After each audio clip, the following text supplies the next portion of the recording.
In this video, we will introduce solderless breadboard, also known as a prototyping board, how it is configured, and how it is used. Each small hole on a breadboard is a connection point. Inside of each connection point is a small spring clip, also known as a socket, that will hold a wire in place while allowing a secure electrical connection to exist. The plastic housing material of the breadboard is non-conductive and not resistant to heat, so never try to solder on the breadboard.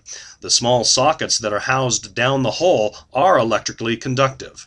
The connection points on a breadboard are connected in lines called strips. There are bus strips and terminal strips. The bus strips are color-coded with red for positive and blue for negative. The terminal strips are labeled with numbers to indicate the horizontal rows and letters to indicate the vertical columns. These connection points are connected horizontally with A, B, C, D, and E connected and F, G, H, I, J connected. If we remove the non-conductive plastic material that houses the spring clip, we can see the positive and negative bus strip run the entire length of the plastic but are not connected to one another. The gap between the E and F on the terminal strip is called the center line and indicates they are not connected. This gap is useful for building circuits. A component or chip can bridge this gap without a short circuit. Again, if we remove the non-conductive plastic material that houses the spring clip, we can see row 1 and row 2 are not connected, but A, B, C, D, and E are connected on one piece of copper.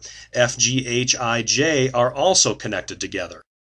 Using the breadboard to build circuits is easy. First, the wires inserted into the breadboard, called jump wires, should not have too much wire exposed and not too little. If there is too much wire exposed, the wire could touch other components and create a short circuit. If there is too little wire exposed, the rubber insulation could get caught in the spring clip and prevent a good connection. It is also important not to force a wire or component lead that is too large into the opening, as this will damage the housing and potentially crush the spring clip.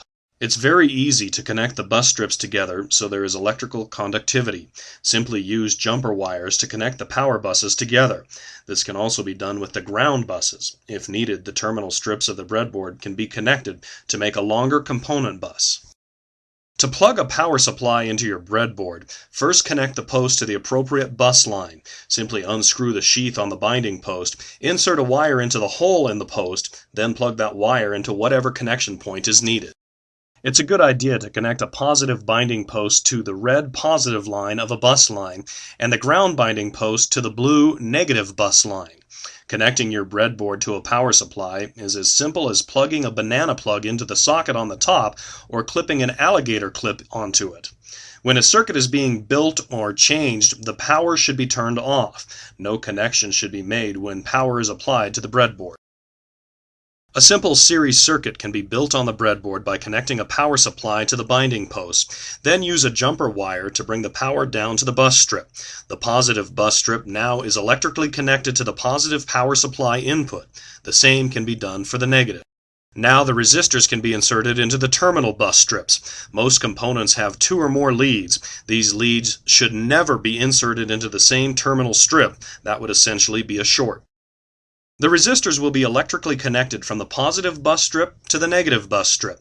Notice that the actual configuration of the electrically wired components does not look exactly like the schematic.